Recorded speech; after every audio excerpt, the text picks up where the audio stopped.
It's the season 4 finale of every Arnold movie ever, and we are going out with a bang by covering Arnold's third highest grossing movie. Wait a second. Third highest grossing movie of all time? That cannot be right. Let me check my prop notes here. And that is a receipt from the vet. But I did do the research, and yes, that's correct. His third highest grossing movie, and not only that, it's his highest grossing international film of all time. It must be pretty good then, right? No, it's not. What the hell is going on? Well, let's find out as we dive into the most maligned Terminator film in the franchise, Terminator Genisys. Genisys. It's the worst one.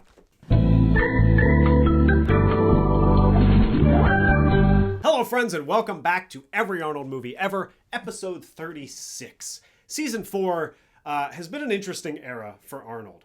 To this point, all of his post-Governor films have underperformed or outright failed, but some of the roles took him in interesting, and in the case of Maggie, exciting new directions. However, it was clear that general audience decided Arnold's time as box office king was over. They wanted someone fresh and new as their action star. Someone like Liam Neeson? Yeah, by 2015, the novelty of Neeson as an action star hadn't yet worn off, and the resurgence of Keanu Reeves as John Wick showed you could repackage the older stars in slick, tight action movies with interesting hooks. It seems like Sabotage could have been that for Arnold, but it was just too messy and honestly, no fun. More importantly, we were knee-deep, maybe waist-deep, into the Marvel box office reign, where everything they released was a massive hit, unlike the current era right now.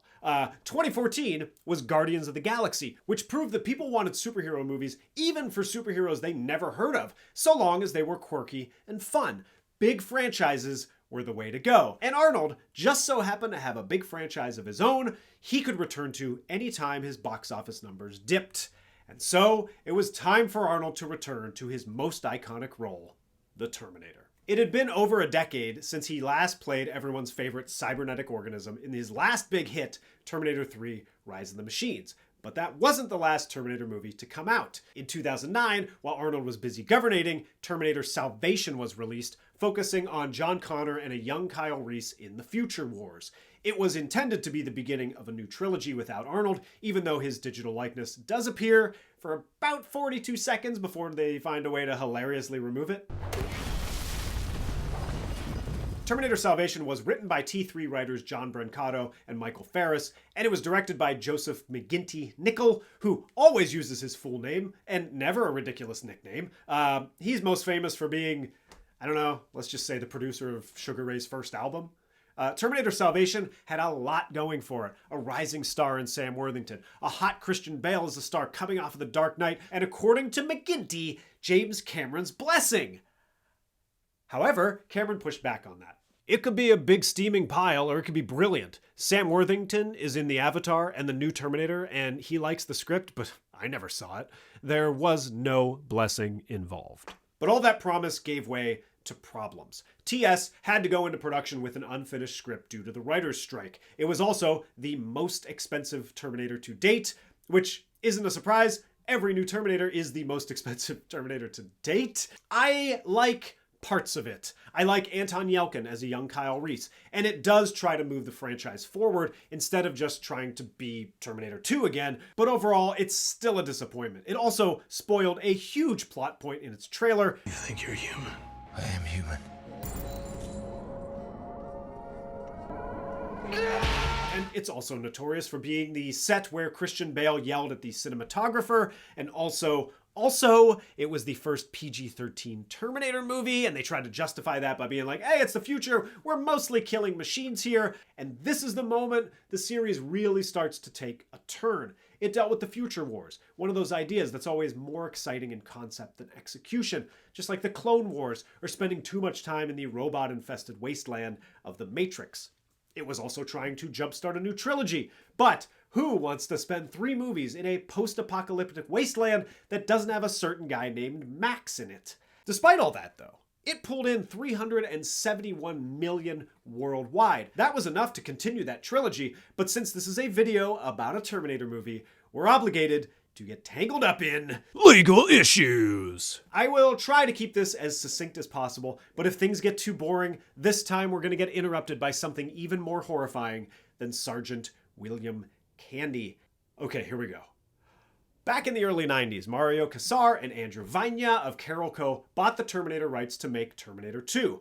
But they went bankrupt a few years later, thank you Cutthroat Island, and had to give them up. Years later, James Cameron was trying to buy the rights back to make a third Terminator movie, but Kassar and Vajna swooped in and stole them right from underneath him so they could make their version of T3. Cut to 2007, Kassar and Vajna get Terminator The Sarah Connor Chronicles off the ground for Fox, a TV show that started strong, then fell off by the second season and got canceled. And I can't believe adding Brian Austin Green to the second season didn't boost the ratings. In the middle of production, Carol Co. needed some fast cash and sold the rights for $25 million to the Halcyon Holding Group.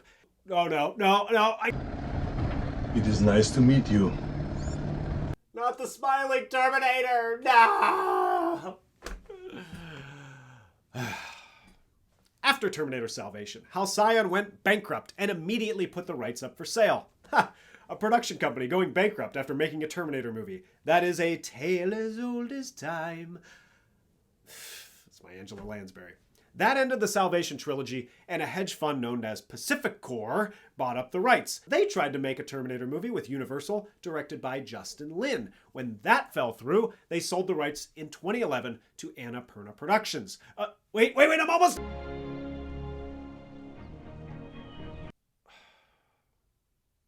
Well, the first thing producer David Ellison at Annapurna did was call Arnold. The day I left the governor's office, I got the phone call saying that the Ellisons had bought the rights to the franchise. During pre-production, Ellison actually did what Joseph McGinty Nichols said he did and consulted with James Cameron on a new film. Their conversations basically amounted to Cameron pointing out that the Terminator is living tissue over metal endoskeleton, meaning Arnold's age can be baked into the story if the Terminator is sent back in time far enough.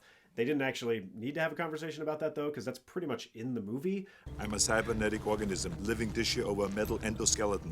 But Ellison seemed to have noble intentions for the next film. We didn't want to just recreate the movies Cameron made. We wanted to take his incredible universe and update it to have a relevance for today. So it is very, very reverential to the canon that's been established, just heading in new directions. But taking the franchise in new directions basically meant making Back to the Future Part 2. Also weird that they didn't want to recreate Cameron's movies, even though they literally recreate one of his movies. They decided to lean heavily into the time travel aspects, which until this point in the franchise were mostly uncomplicated and simply a device to put the story in motion. Outside of the main paradox that Kyle Reese traveled back in time to father his child, every movie was basically someone sent back a Terminator or two to kill or save Sarah or John Connor. I could see the allure of playing around with time travel. But that's never been the heart of the Terminator. The heart of the Terminator, to me at least, is the struggle to retain our humanity in the face of unstoppable negative forces, usually technological. Ellison hired writers Leda Kalogridis, who wrote Alexander, Shutter Island, and was also a producer and in the writer's room for Avatar, and Patrick Lussier, who wrote Dracula 2000, and its direct-to-video sequels, Dracula 2002, which came out in 2003, and Dracula 2003, which came out in 2005. For director, they hired Alan Taylor. Taylor was a classy prestige TV director, helming episodes of The Sopranos, Sex and the City, and Mad Men. But he was working his way up to bigger scope projects, having directed a bunch of Game of Thrones episodes, and by 2014, he was heading up the massive Marvel property, Thor: Dark World, which seems to be universally agreed upon as the worst of the Thor movies, though I may offer up Love and Thunder as a contender. Taylor was intrigued by the prospect of working with Arnold, who had charmed him in their meetings. He wasn't a fan of Salvation and wanted a chance to course correct. What detracted from it for me was that it was set entirely in the future. One of the things I admire about James Cameron's original T1 and T2 is that they're simple, very pure. We're a lot more complex than that, which is a challenge. The script crosses 7 different timelines. The writers needed 5 whiteboards to keep track of everything. And this one sends Arnold's T-800 further back in the past to protect Sarah as a 9-year-old, changing her origin story completely. They also swapped out T3's most interesting idea, the future can be delayed but never prevented, for a multiverse that could just contain every idea without committing to any mission statement for the film. Is the future inevitable? Is it ever changing? It's everything! And since we're in multiverse territory, they would revisit the events of the first film. It still involved all the same main characters we know, but because they were coming from different timelines and we're trying to jumpstart a new trilogy here, they recast everyone except for Arnold. Is this sounding like a good idea to anyone yet? Well, let's take a look at the revamped cast. Arnold officially signed on in June of 2013, and Jason Clarke was the first choice to play this timeline's John Connor. That would be, if you're all counting at home, the 5th John Connor in the series, 6th if you count the TV show. The role of Kyle Reese, originated by Michael Biehn, played by Anton Yelchin in Salvation, went out to numerous actors not named Anton Yelchin. Instead, they went a different direction. Since they already used up Sam Worthington in Salvation, they went out to the other Sam-ish actors, Garrett Hedlund, Tom Hardy, and eventually everyone's favorite Jai, everyone's Jai that they're kind of familiar with, Jai Courtney, to play Kyle Reese. Such a weird time for generally bland leading men holding down huge franchises. The year before, Courtney was a part of the worst Die Hard ever. Hedlund headed up Tron Legacy. Worthington was in not only Salvation, but also Avatar, and then we had Tom Hardy in Mad Max. This was the tail end of these guys' run as leading men, aside from Tom Hardy, giving way to the great Chris takeover of the 2010s. And for the new Sarah Connor, Brie Larson and Margot Robbie were considered before landing on Alan Taylor's co-worker from Game of Thrones, Emilia Clarke. Throw in Doctor Who himself, Matt Smith, in some mysterious role, and you're set to go. One actor who decided not to return was Robert Patrick as the T-1000. He was asked to reprise his role, but ultimately declined due to age, hip problems, and wanting to leave his performance from T2 untouched. It would have been so easy for Patrick to show up and cash a paycheck. I really admire that decision. Also, sounds like he made the right decision because the production of Terminator Genisys was notoriously difficult. Emilia Clarke said of Alan Taylor, "He was eaten and chewed up. He was not the director I remembered. He didn't have a good time. No one had a good time." Things were so bad that Clarke also claimed the crew of the Fantastic Four reboot, yes, that Fantastic Four reboot, wore jackets saying, "At least we're not on Terminator." And when the crew of Fantastic Four is throwing shade at you, you know you got problems. They also had to digitally recreate Arnold from 1984, which yes, they've done in Terminator Salvation, but not under the conditions this required. Annapurna didn't own the rights to the original Terminator, so they had to painstakingly recreate scenes from the original. They had to mirror Terminator frame by frame in some instances. They even went so far as to go to Nike and ask them to recreate Kyle Reese's sneakers. But why did they need to go back to the original movie to tell this particular story? The original movie was born out of a literal fever dream Cameron had. What's the need to tell the story of Terminator Genisys other than making money? Does Genisys have anything interesting to say about technology and humanity, or is this simply a reset, retell, and a desperate route through all the remaining nostalgia to wring money out of us? Let's find out. Terminator Genisys opens with a voiceover from the one main character who's yet to have one in the series, Kyle Reese. Before they died, my parents told me stories of how the world once was. And let's take a listen to how this Terminator movie is going to differentiate itself from the others. On August 29th, 1997, Skynet woke up. We know. It used our own bombs against us. Right, we know. 3 billion people died in the nuclear fire. We know! 3 billion human lives ended on August 29th, 1997. The survivors called the war Called it Judgment Day. 5 minutes in, we have learned nothing new, and I'm starting to think that this is more of a remake. We're shown Kyle Reese growing up in the apocalypse. Here we get John Connor saving Kyle, and their dynamic is different from the original. It's much more of a well-established father-son relationship, which is funny because the father is the son. In the original, Kyle was basically a loyal soldier who was chosen by John to go back in time. Here, they have a full-on relationship complete with a cliched war movie conversation about what they'll do when it's all over. I'm gonna find my parents' house, rebuild it. I'm gonna get a nice little farm, a nice little life, and settle down. About you? Cold beer would be good. And some pretty big plans. Yeah. I don't know what I'm gonna do after the war, except not work. Yeah, Luke, I go back to the daily grind of being a lifeguard. 8 minutes in, still getting credits. Meanwhile, John gives us an Independence Day speech. On this night, we take back our world!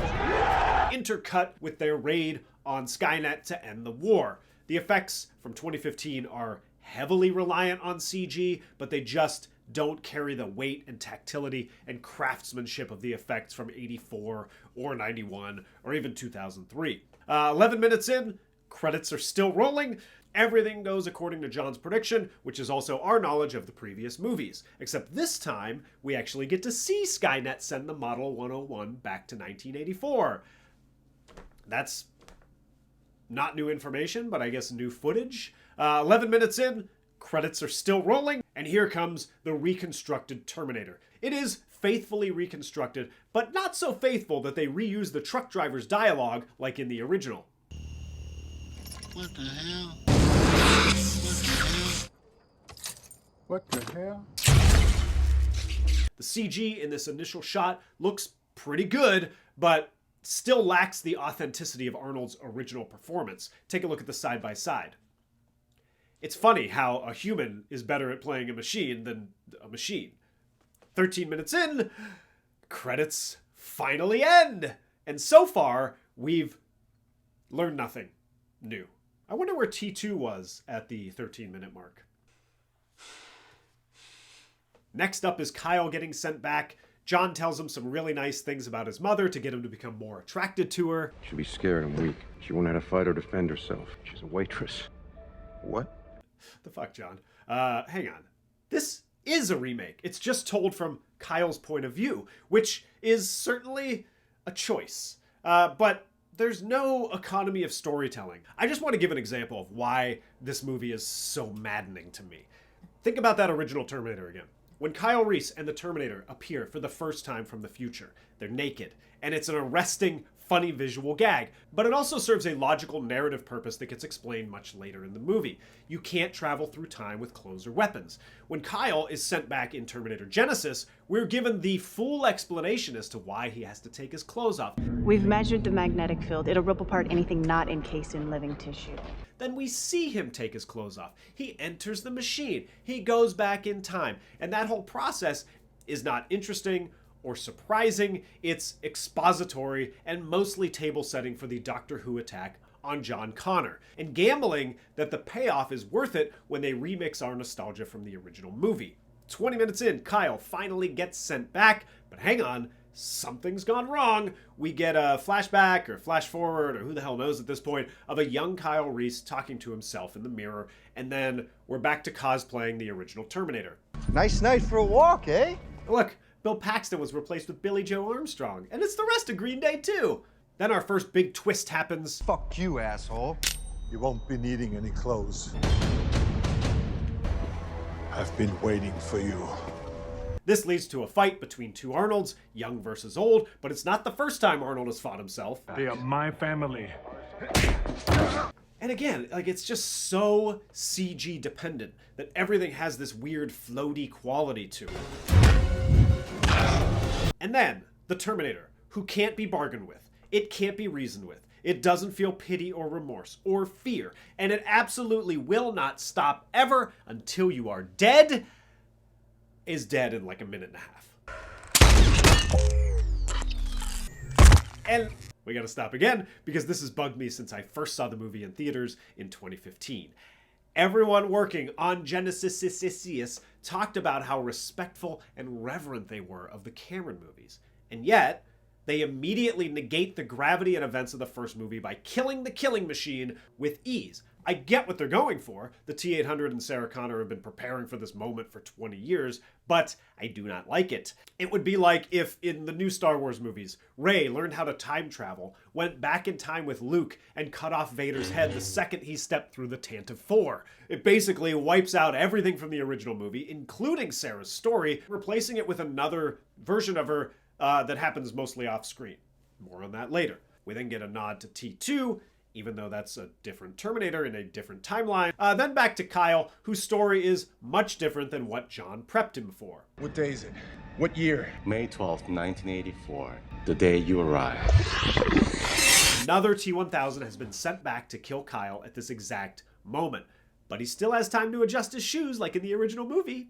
Hey, they went through the effort of getting those recreated. They gotta get the shot. Bizarrely, Kyle befriends one of the cops who tries to arrest him while they're being attacked by the T-1000. We're screwed, aren't we? Pretty much. And this is the first indication that something is off with Kyle.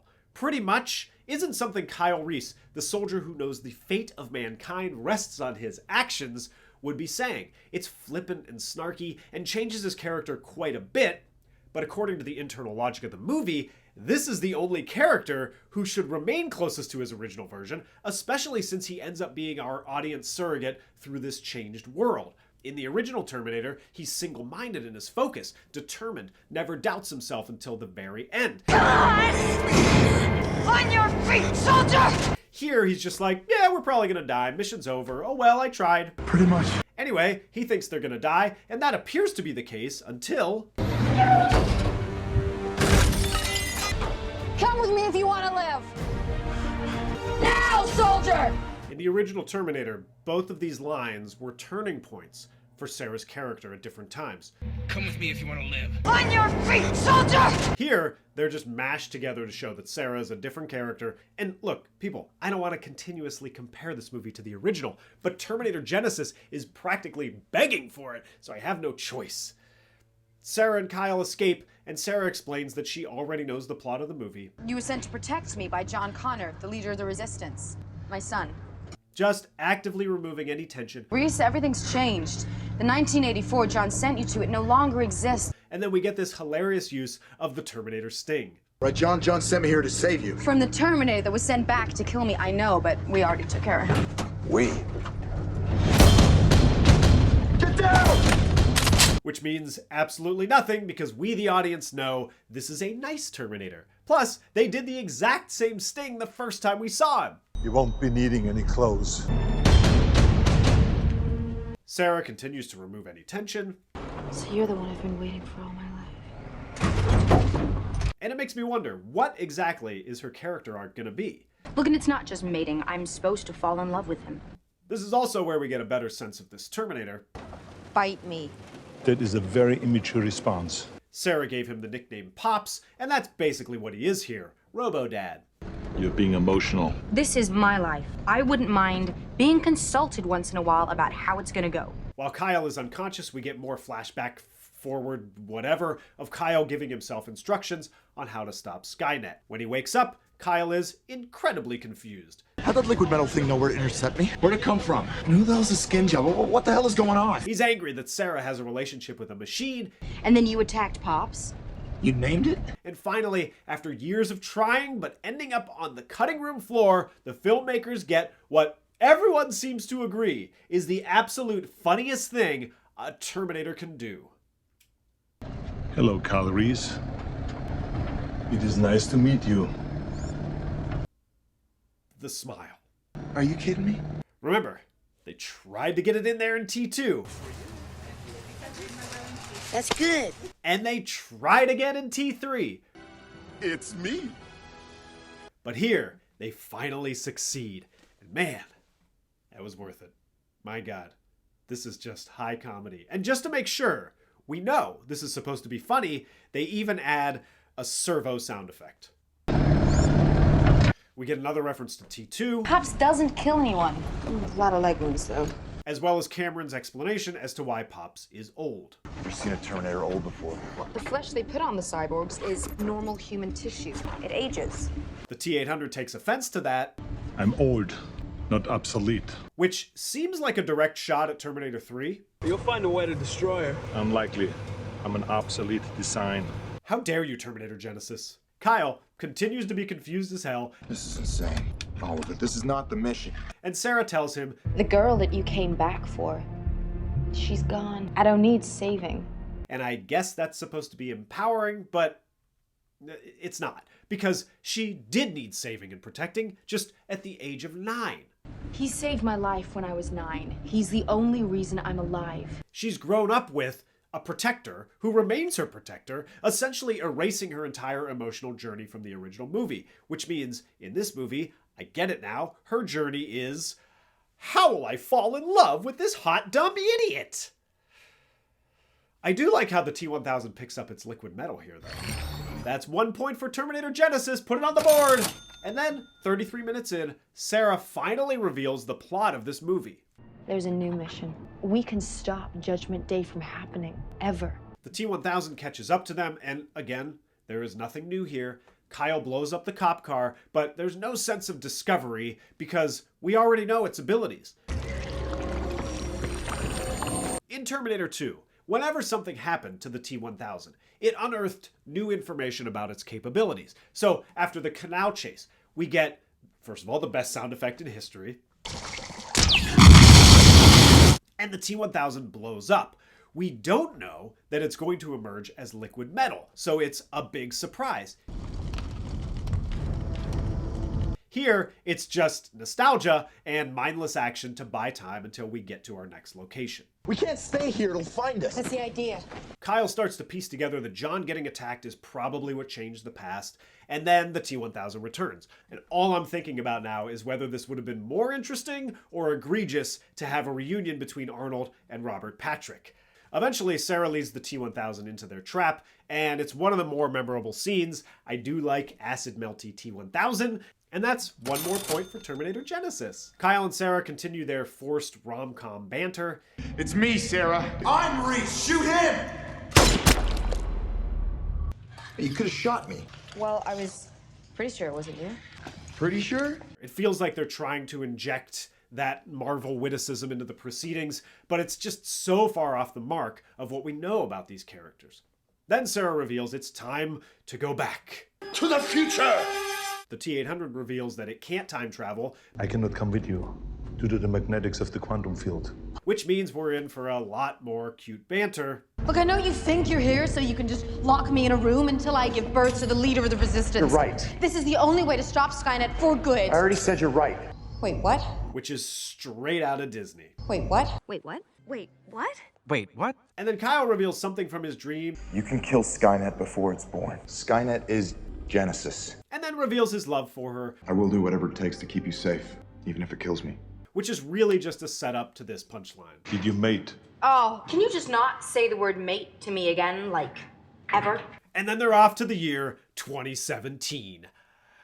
Wait until they find out who's president. Sarah and Kyle arrive and are almost immediately killed. Then they get apprehended and taken to a hospital because the Terminator was late. Hey, asshole!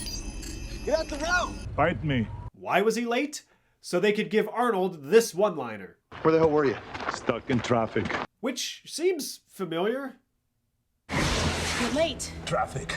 Alright, he did it 19 years prior. Now we get snapshots of Sarah at age 9 and the arrival of the T-800, but since things are going a bit too well for Kyle and Sarah, they manufacture a reason for them to be mad at each other. They infiltrate, they get close. Your pops could have directives built in he doesn't even know about. Just because you two don't get along. It's not about getting along, this is about keeping you alive. Enter J.K. Simmons to inject some comic relief as a drunk conspiracy cop.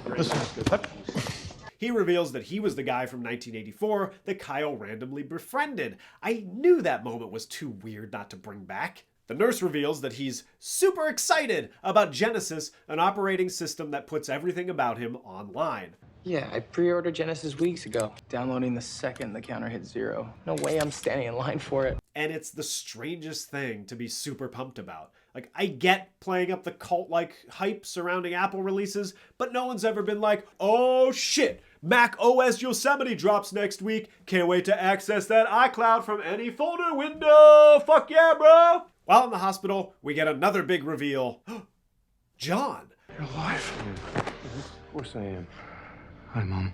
And after the shock wears off, they remember that Terminators can impersonate people. If you are John, prove it. During the Nagadocious offensive, I gave you something. A photograph of Sarah as she is now. You're a sucker for Elton John, and you always thought if you had a child, you'd sing him Rocket Man. John? It's him. Has to be. That explanation seems to be enough for them, even though moments earlier Kyle was going on and on about how cyborgs are made to infiltrate. They infiltrate. They get close. Sure, just whatever's convenient for the plot. And then Sarah finally asks the question she probably should have asked in the first place. How can you be here? And John answers by not answering. I have a million questions to ask you two. Which is the reddest of flags. And then, inconspicuously, here comes Pops. How did J.K. Simmons notice him? Then John lets slip the worst kept secret in the multiverse. Oh, the same as you, Dad, just from the future, not the past. Dad? What? Wait, what? Pops shows up and makes what's supposed to be a surprising choice. No, it's okay. He's with me. Surprising for those of you who hadn't watched the trailer, I guess. This is supposed to play into Kyle's paranoia. Because he's a killer! This was always your programming. Find John and terminate him. Which might be the dumbest thing Kyle says in this entire movie. Here's his theory. The Terminator was sent back in time to 1976 to protect Sarah in the hopes that Kyle was sent back to the past 8 years later, at which point the Terminator would construct a time machine to send them into the future, then wait around for 33 years, somehow knowing John Connor would come back to the past and decide this was the exact moment to kill John. That's his theory. And we finally learn that John is a machine. I'm not machine, not man. I'm more. Sure, buddy, whatever you say. See, while Kyle was being sent back to the past, Doctor Who injected John, or will inject John, with nanobots. Sarah says John can't kill them because they're his parents, but he kind of swats that away because, nothing in this movie means anything. Without us, you're never born. It's who? You see, I can kill you, for there truly is no fate. The old but obsolete Terminator fights Nano John, and there's nothing interesting about it, except for a connection to T3. Blatant advertising. Then, in what's easily the coolest moment of Terminator Genisys, John is stopped by an MRI machine, which separates him, revealing that he's made of the same material as Wooly Willy. It's cool, but it also does borrow from T3.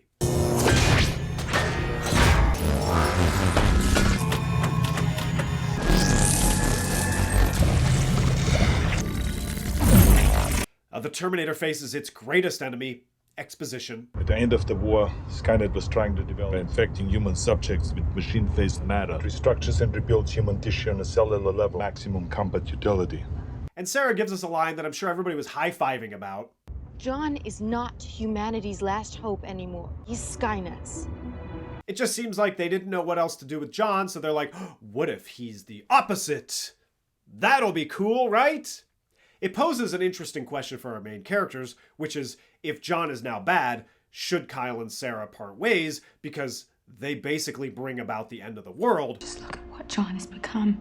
What if that is what always happens if we're together? But it's also like, well, hey, if you're futzing with the timeline so much, this might just be one version of that. And you could probably stop it or send somebody else back. It's like, this is why the time travel stuff just, if you think about it too much, it all breaks down. And John randomly finds them and gives us a callback to my earlier callback to the original movie. I can't be bargained with, can't be reasoned with. I don't feel pity or remorse or fear, and I absolutely will not stop ever until Skynet rules this world. This gets us to our next big set piece, the bus sequence, which feels like yet another echo of previous movies, the bus flip being an updated version of the crane flip in T3. For all the trash talk on T3, they sure borrow a lot of elements from it.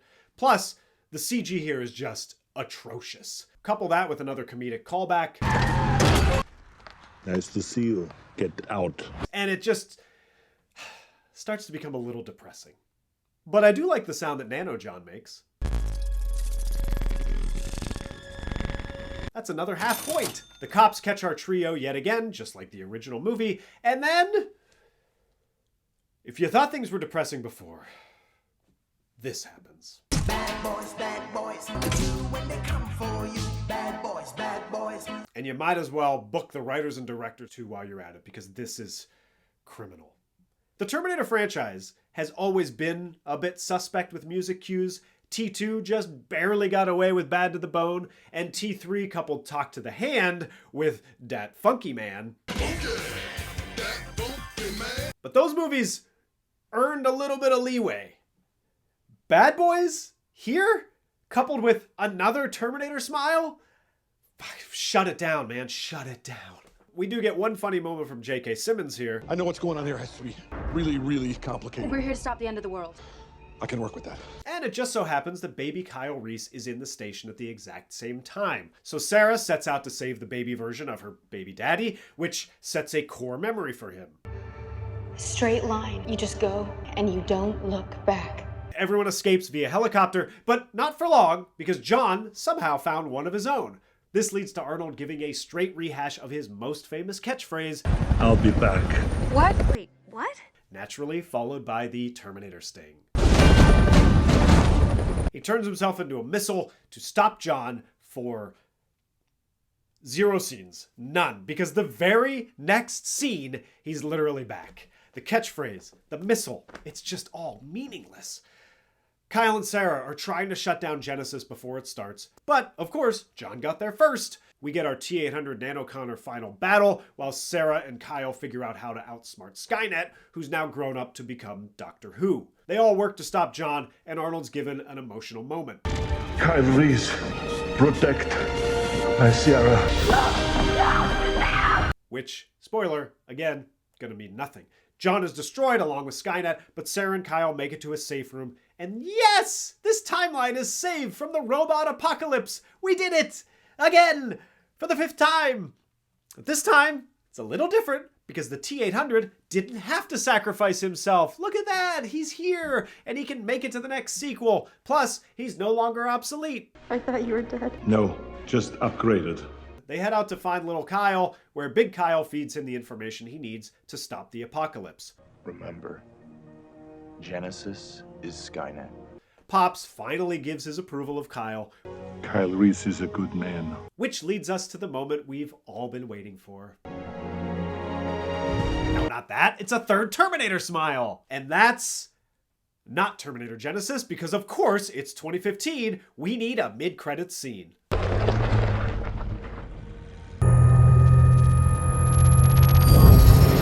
Which completely negates the entire last act of the movie. And that's Terminator Genisys.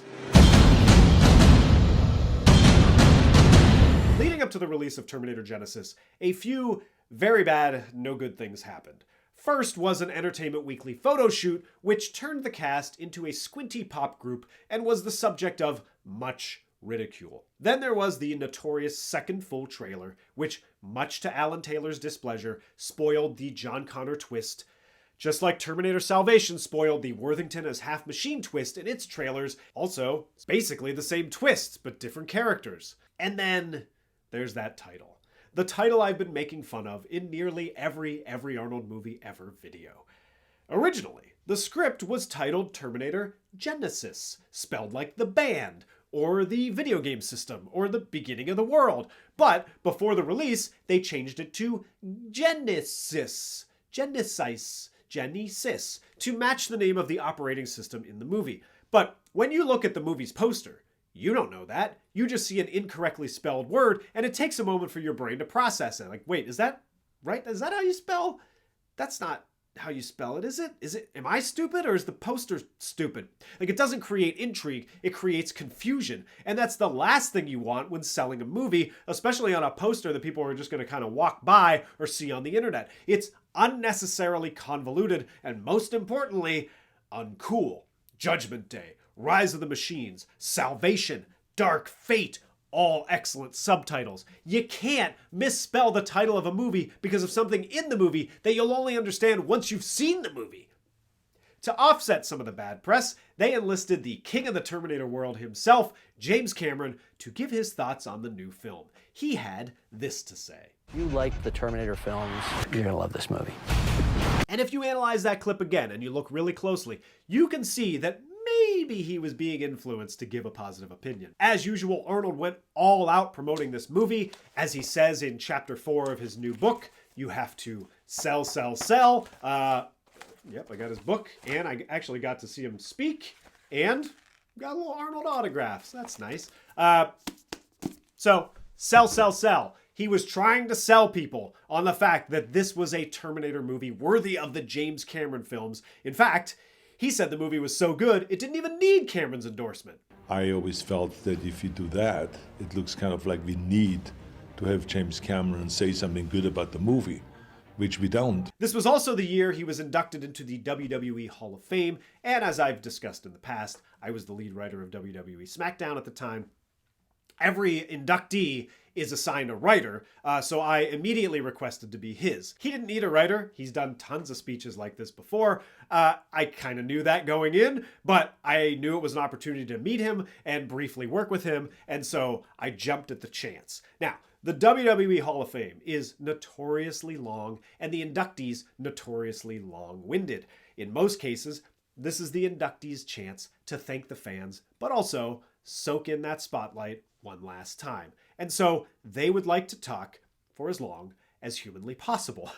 It was our job as writers to kind of help them condense their thoughts into more concise speeches, but sometimes that was an impossible task.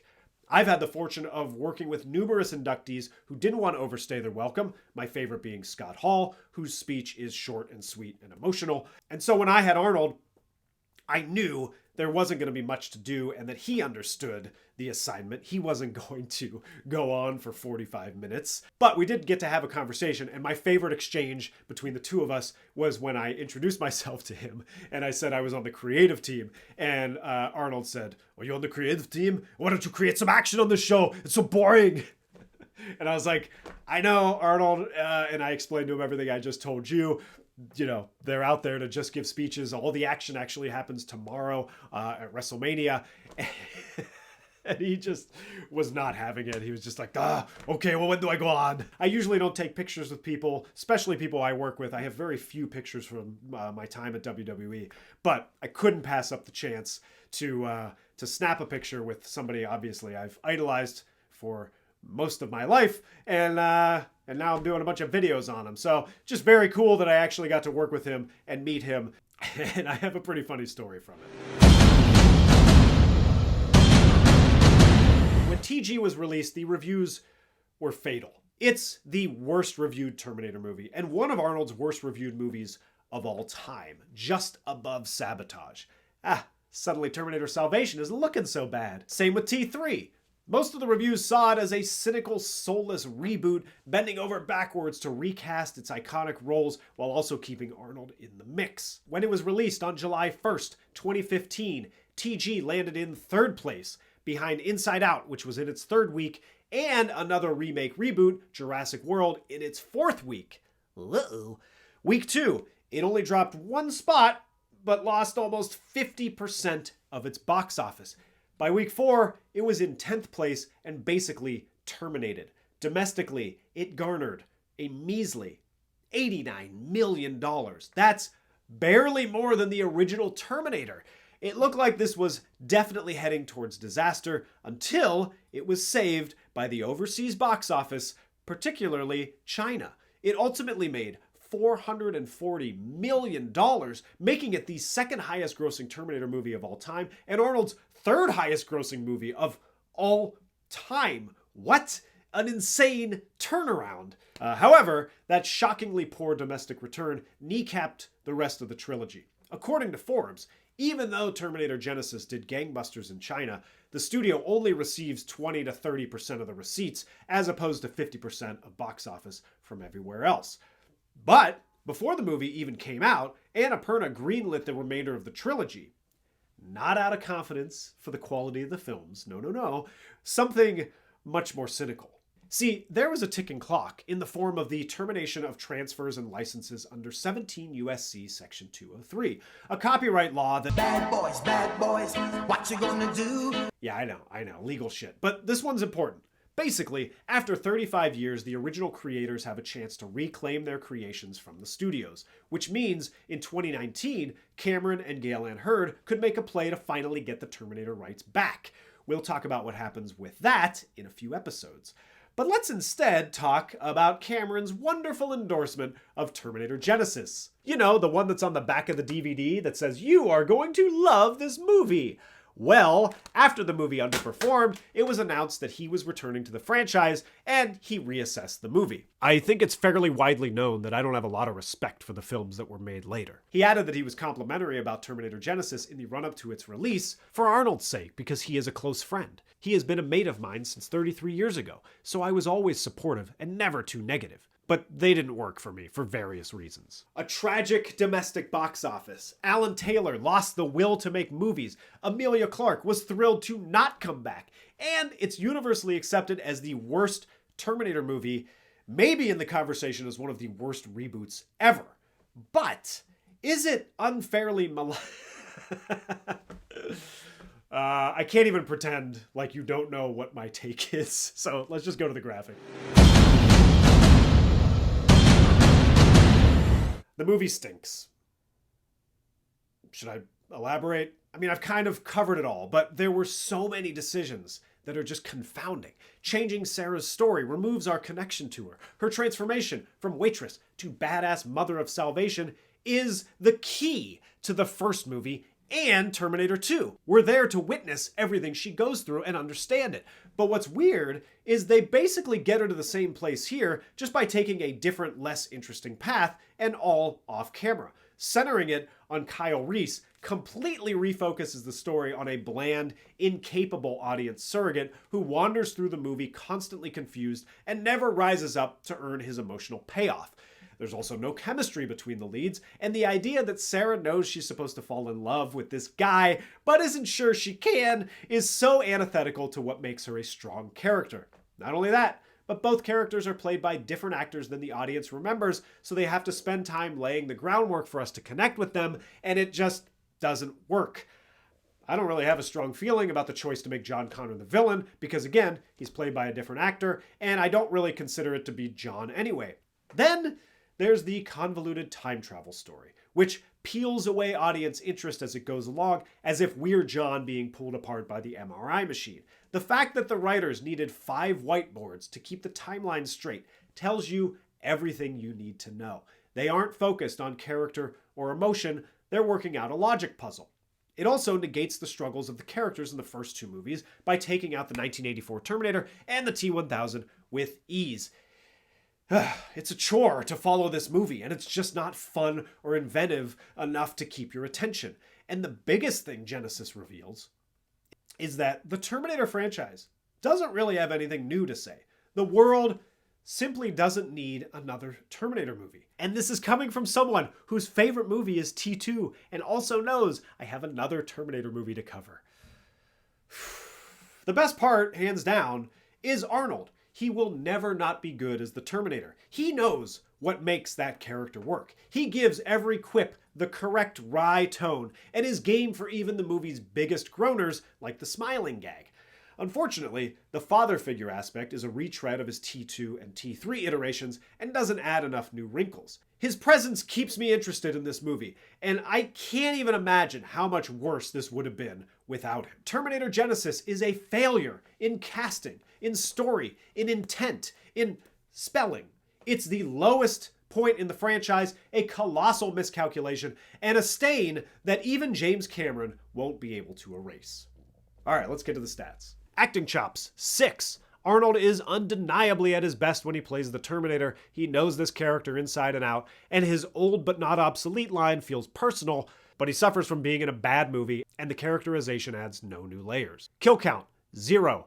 This is the tamest Terminator we've ever seen. They only reference him shooting kneecaps.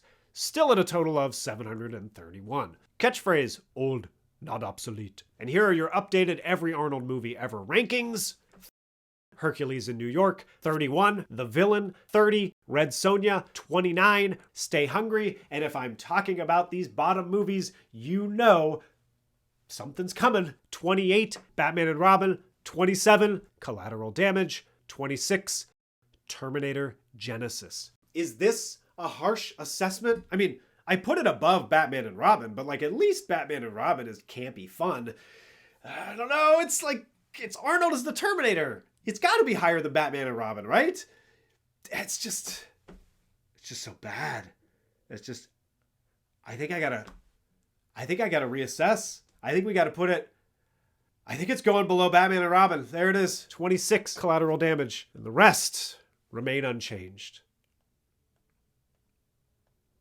Thanks for watching Season 4 of Every Arnold Movie Ever. I appreciate every view and like and comment and subscription. And every like, comment, and subscription prevents this old channel from becoming obsolete.